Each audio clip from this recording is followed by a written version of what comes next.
हर एक व्यक्ति का जीवन दुख, परेशानी और संघर्ष से घिरा हुआ है। क्या इसका समाधान है?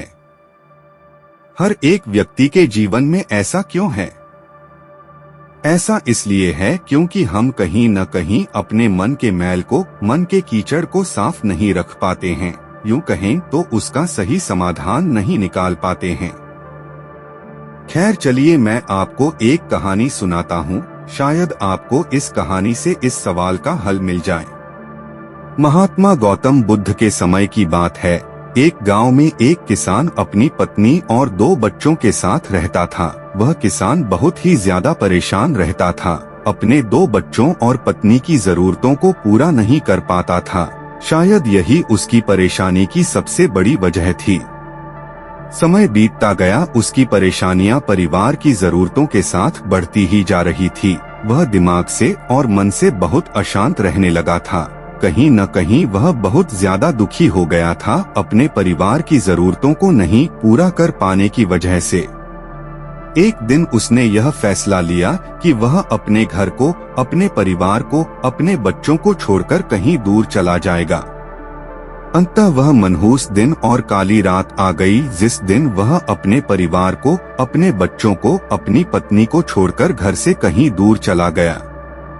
वह किसान चलता ही गया, चलता ही गया।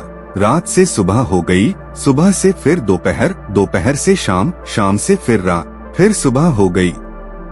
उस किसान की मन की पीड़ा इतनी ज्यादा थी कि उसके पैरों के छाले और पैरों से बह रहे खून के आगे फीके पड़ गए थे। ना भूख की चिंता, ना प्यास की चाह, बस चलता ही गया, चलता ही गया। आखिरकार जंगल में चलते चलते उसका शरीर इतना ज्यादा थक गया कि वह एक नदी के किनारे जाकर वह गिर पड़ा। कुछ घंटों बाद उस किसान को होश आया। वह बेचारा इतना ज्यादा प्यासा था कि तुरंत वह नदी के पास गया। जैसे ही वह पानी पीने के लिए हाथ पानी में डाला, उसे सामने नदी के उस पार कुछ लोगों का झुंड दिखाई दिया। उसने ध्यान से देखा तो उसे एक वृक्ष के नीचे महात्मा गौतम बुद्ध बैठे हुए नजर आए।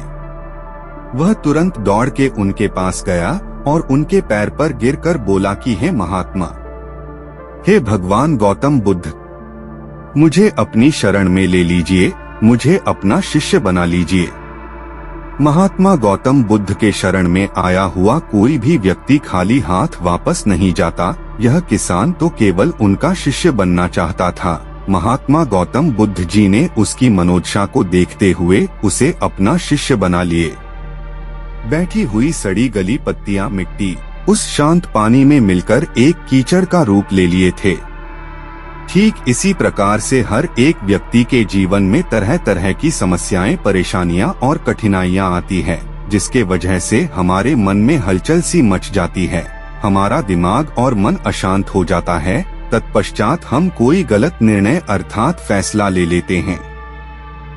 परंतु अगर हम थोड़ा समय देकर उन कठिनाइयों, परेशानियों और समस्याओं के बारे में समझने की कोशिश करें तो मन की हलचल उस सरोवर की पानी की तरह शांत हो जाएगी, जिससे हम अपने जीवन में सही निर्णय का चुनाव करते हुए उसका समाधान निकाल लेंगे। किसान को महात्मा गौतम बुद्ध जी की सारी बातें बिल्कुल साफ साफ समझ में आ गई।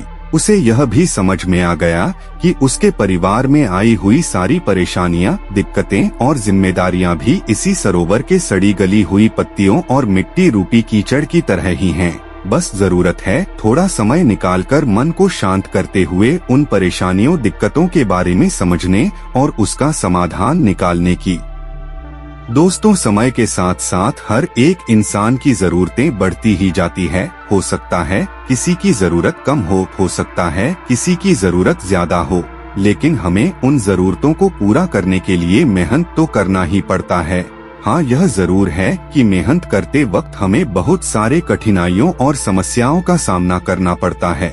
इसी वजह से बहुत बार हमारा मन अशांत हो जाता है, निराश हो जाता है, दिल दिमाग में एक अजीब सी हलचल होने लगती है, जिसके वजह से हम गलत फैसला ले लेते हैं। परंतु दोस्तों, हमें घबराने की जरूरत नहीं है। हमें अपने दिमाग को शांत करने की जरूरत है। थोड़ा समय देकर इसके बारे में सोचने की जरूरत है। इसका समाधान कुछ न कुछ जरूर निकल आएगा।